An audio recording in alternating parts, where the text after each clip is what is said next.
Hello, everyone. Welcome back to the Ask Dr. Be Good show, the show where we bring you the practice, the pedagogy, and the politics around public education. And as always, we have plenty to talk about. One of the things that you may have noticed is a new focus on parent rights. We have had a lot of discussion around parents wanting to voice their opinions in board meetings, school board meetings around CRT and whether we should have mandates of masks and vaccines and all of that. And so let's talk a little bit about parent rights and where do they start and stop? Because we are talking about a varied group of people with varied opinions and values and beliefs around how things should be, but it's in a public school setting. Right. So let's talk a little bit, a couple of articles here about what the law says about parent rights over schooling, because I think some of this is going to be new information for people. So a lot of hoopla has been out there in the news about parents getting upset at board meetings. And frankly, I will be the first to say boards that have not handled angry parents well. We have oftentimes lately had very punishment-oriented practices put into place around parents who are wanting to voice their opinion on something. And so I will say that our school boards and our superintendents who have probably enjoyed a freedom of, freedom from many parents coming to the board meetings, right, or giving their opinions around almost anything. I would guess that for most boards, having parents there was in the past a pleasure, right? Because somebody was there to actually listen for a change instead of an empty auditorium or classroom or meeting room, whatever districts have for their board meetings. But now all of a sudden, when you have CRT and mandates and even sex ed issues pop up, parents are divided over it and want to voice their opinion in board meetings. And sometimes those opinions get rather heated, especially when the parents are going, you have parents of different opinions in the same room and they start going after each other. And they actually have had incidences of assaults on each other and threats and screaming and so forth. And so now the federal government has recently said that they are considering training school boards and school administrators in how to de-escalate meetings. And that caused some parents to say they're trying to, the federal government is trying to silence our voice. And so it's just been messy, messy, messy. So let's talk a little bit about well, first of all, I think we can blame the pandemic for the emotional responses. We're coming out of 2.5 years, school years, of just very unusual goings on, and our tolerance level for things is low as a society, and the evidence is how quickly people get angry. And like I said, we've actually had parents rip masks off teachers and get in their faces and be screaming and spitting. And so let's always remember to breathe, right? But let's talk about what parent rights are there, right? A freedom that grievance-fueled parents claim they can exert in schools over the curriculum, books in the library, even health measures during a deadly pandemic, is that really a parent right?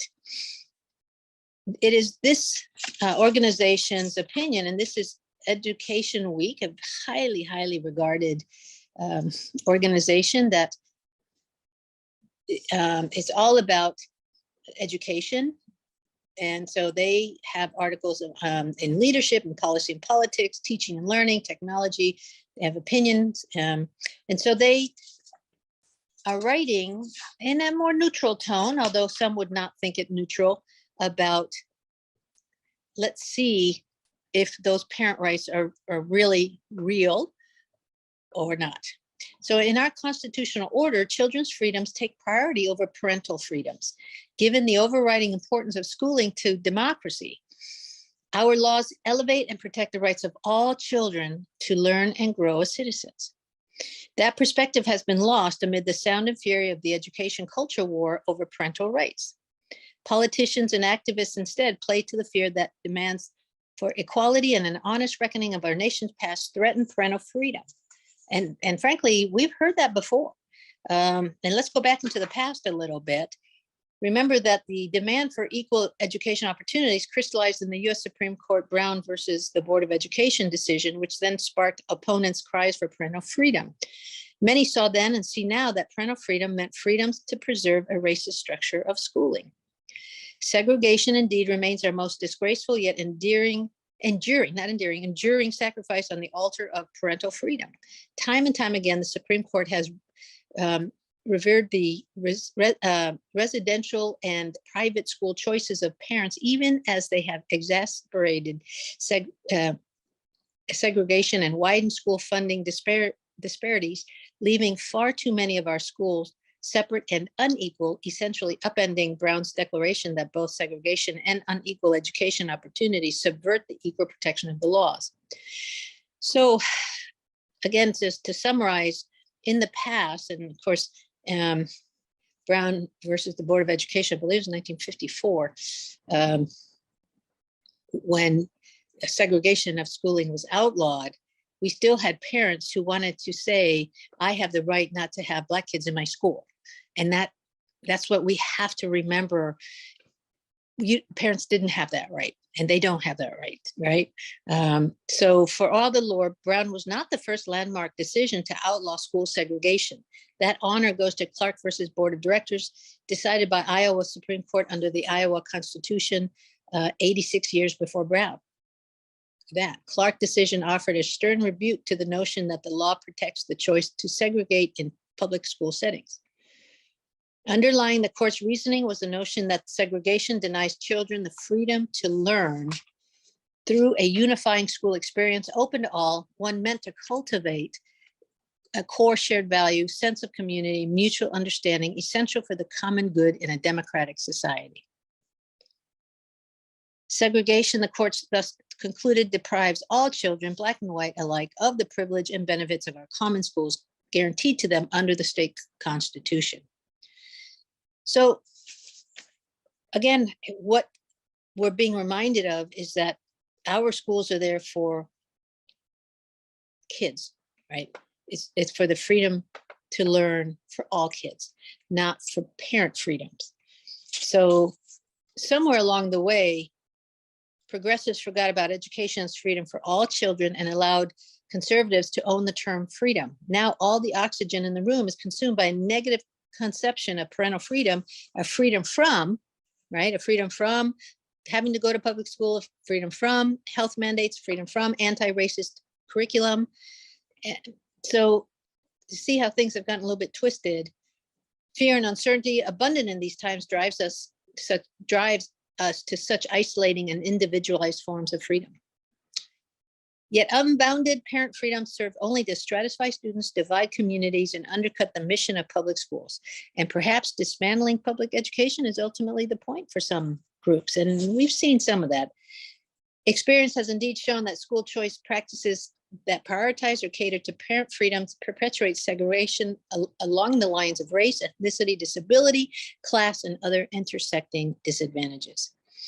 So fortunately, the state constitutional law largely embraces educational freedoms to become and learn, either explicitly in their education clauses or in precedents like Clark, applying these clauses in ways that orient school children's freedoms towards democratic equality. So those equality enhancing freedoms can thrive in well-resourced, safe classrooms led by high-quality teachers with professional autonomy to employ a culturally responsive curriculum and encourage positive relationships. To be sure, supportive parents can be highly influential in a child's educational success as well. We all know that, right? Involved parents make better students. But to the extent that the law empowers parents in public schooling, it does so to complement, not to displace their children's educational freedoms. Parents, of course, retain the right to decide whether their kids will have a public or a private school education, and to, in a more general sense, control their kids' education, under the right of the U.S. Constitution. But that control has always been subject to reasonable state regulations and must yield to state compelling interests in a democratically educated citizenry. In no case does it secure parent rights to dictate the curriculum, restrict the flow of information from the school, or jeopardize the health of and well-being of children. So what's more, parent freedom to select a publicly subsidized school of their choice enjoys no constitutional protection whatsoever. So public education law, therefore, reflects the priority of children's freedoms to become and learn over parental freedoms of choice and control. The Constitution interests at stake are important, but freedom talk only takes us so far. At bottom, most parents' strongest impulse is to want what's best for their children, of course, even if that means sacrifice for parents. Those trade-offs, including relinquishing some choice and control, are more acceptable to parents when they trust their schools. That is why the rhetoric that fetishes parental freedom starts from a place of distrust and doubt. Such a mindset, once indulged, easily gives way to paralyzing fear that further inhibits trust and impairs thinking. The law, for all its force, cannot guarantee us freedom from fear. We must liberate ourselves and each other from that fear. And so those of us who therefore see our children's current and future freedom bound to democratizing the mission of public schools owe it to our children to speak up. We must convince parents that if they want their own children to enjoy the blessing of liberty, all children must be free. So why am I using that as a foundation? I'm using that article as a foundation to this one because look what's happening. Here, Parents' Bill of Rights underscores fear over curriculum and transparency in schools. And guess who's getting involved? Yes, our federal government. The new legislation in Congress to prioritize parent rights to know what books their children are reading in school and the identity of guest presenters in classrooms underscores how such culturally divisive issues could stay in political spotlight as politicians champion what they see as a winning issue in 2022, politics and public education. Senator Josh Hawley from Missouri says his Parents' Bill of Rights Act, introduced Tuesday, according to his office, would prohibit non-disclosure agreements concerning curriculum, let parents make copies of classroom materials, require schools to have parents opt their children into field trips, assemblies, and other extracurricular activities, and in general require more transparency from school boards and educators concerning things like student records and safety. His legislation would also institute cuts in federal funding for districts that repeatedly flout such requirements and would allow parents to sue. Oh boy. As a practical matter, school board meetings and financial contracts between districts and external groups are already generally subject to laws governing open meetings acts and public record. Other provisions in the Hawley's bill, like a requirement to have parents opt their kids into activities outside of classrooms, and parents' power to review curriculum material and the activities at a detailed level could, in theory, create a major headache for schools. And that's unclear how federal funding cuts like the kind Hawley is proposing would work in practice. So although the bill is unlikely to get much traction in Congress, his legislation highlights and underscores intensifying disagreements and ill feelings about what schools are teaching and to what extent the concept of parental rights represents a new national movement in an attempt to undermine public schools. Okay, so we talked about parental rights. We talked about that versus student freedoms, right? So it's just, again, the politics that is being caused by, well, I should say our public schools that are being battered by politics is just continuing. Fights over critical race theory are some of the most prominent disagreements over what schools should teach, although disputes about objectionable sexual content in books have also started making national headlines. So House Republicans introduced their own Parents' Bill of Rights legislation on Wednesday. Among other broad provisions, it would affirm parents' First Amendment rights to express opinions about educational issues, require schools to provide parents a list of books available to students in libraries, establish the right for parents to meet with each teacher at least twice a year. It also specifies that parents would have the right to review curriculum and instructional materials and be notified of violent activity at their child's school. We are proud that we have an opportunity to stand with families and demonstrate through our policies and actions that we are a party of parents and education, said the legislators in a statement. So, goodness gracious, nothing I've read is really new as far as parents right now are able to ask teachers about the curriculum. If parents have that interest, teachers are happy to answer questions about it. If one went to a librarian and asked to see books on shelves and so forth, nobody would have a problem with that. Most school districts have at least one parent night a semester for parents to be able to visit with their child's teacher, but parents can request a meeting, not too often. Again, teachers are busy and can't do weekly meetings with the same parents every week, but it hasn't come to that in the past. And so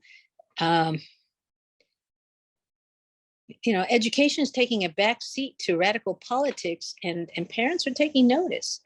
So it's time for us to sort of stand up and go, wait a minute, is this really what we want with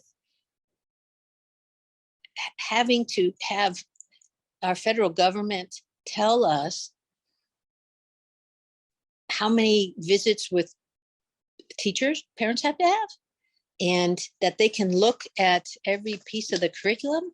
Do we really have time for that, to sit down with parents? And you know what? This isn't about most parents wanting that either. This is a small group of parents who are asking for that. And it just, and what is the outcome, folks? The outcome is that we have teachers leaving the profession. And frankly, some of it, I just was on a superintendent meeting this week, and when we talked about the fact that we're having this nationwide teacher shortage that is going to get worse because we have teachers leaving mid-year. One superintendent told me, I have 3 have told me that they're not coming back after winter break, and it's because of our parents. They are tired of being yelled at and micromanaged, and they're not coming back. Folks, we have a huge problem that's looming, and our kids are going to pay the price for it. Okay. Ultimately, we will have either subs in classrooms, we'll have the online, the companies that offer online content experts who will then be online into classrooms while a district person monitors the classroom, maybe probably a teaching assistant, but again, at great cost. We've got to wake up and understand as parents, we've got to be cognizant of what is happening and the impact of that on our schools. So I want to end with a little bit of a happier note than the first few 20 minutes. So I thought I would end this time together with an interesting concept. And this article caught my attention. It's called "Your Kids Need Boredom, and So Do You." And so a local artist turned author is passionate about boredom. And I thought good timing because we're about 2.5 weeks, 2 weeks, 3 weeks. Yeah, 2 weeks. No, 3. 3 weeks away from winter break with 2 weeks off. So let's talk about how to maybe better use part of that 2 weeks. Kyle Steed is bored, and he wants your kids to be bored, and he's going to tell them how to be bored. He's a Dallas artist who's written a child book called A Kid's Book About Boredom. And, he may be the only person in North Texas and maybe even the world who describes himself as passionate about boredom. He says boredom makes him a better artist, makes his kids healthier, and makes all of us screen-soaked Americans a little bit saner. So boredom is part of Steed's creative method. It's a practice which he thinks benefits everyone. You can call it boredom. You can call it stillness. You can call it quietness. It's just a moment of solace, a moment of solitude that isn't having to be filled with screen time or with emails or phone calls or meetings. Because he says we're not robots. We're not designed to be constantly churning and creating. His passion and his book were born out of his own boredom, and both now and as a kid. I grew up in front of a TV, he said. TV probably helped raise me at certain points, and I'm sure there are people in the audience who probably could admit to having watched a bit of TV growing up. He said, I was raised with a single mom, and if I'm looking honestly, I'm like, yeah, that was my life. I just didn't have those safe boundaries. It was part of my lived experience. Now, Steed has 2 children of his own, 5 and 8, and his wife, Amanda, has a master's degree to be a therapist. But even with a therapist and a boredom evangelist, the Steed parents struggle to practice what his book preaches. The screens, he says, it's a constant push and pull with trying to set healthy boundaries, encouraging free time, playtime, and getting into their imaginations. But it's so important. And when I look back on my own childhood, those were the most powerful, really formative moments. And I think we could probably all be honest with ourselves that we used to have time to be bored. But over the last 30 years, parents have gotten really good at filling time with their kids' times, with soccer and dance and football practice, baseball, chess. And it seems like we've crammed all these extracurricular things, whether school related or school from the school, or then on top of, maybe even right now in the pandemic, we have parents who are taking kids to tutoring on top of baseball and dance and gymnastics or whatever, right? So what Steed has written about based on his own experience and intuition is supported by much more scientific sources. Julie Frantoni is a cognitive neuroscientist at the Center for Brain Health at the University of Texas at Dallas. And she says boredom activates a part of the brain called the default mode and a default mode network, which the default mode network is not one part of the brain, but a network of parts. Frantoni says that the network comes online when we're not actively engaged in anything. When we daydream or let our minds wander, we're using the default mode network. For that reason, DMN, the acronym, is also called the imagination network, and it's really good at producing insight, what Oprah calls aha moments. That's why when you take a break and go for a walk, that's like when it hits you. Or when you're taking a shower or walking the dog or driving somewhere and you're not actively engaged in thinking through something, that's when insight happens. That's default mode network working. Frantoni encourages a rhythm called 5 by 5, a 5-minute break 5 times a day. It isn't the same thing as mindfulness, which seeks to be aware of thoughts and feelings in the present. It's more like a break from the present. Your brain needs to rest, but it can recharge quickly. So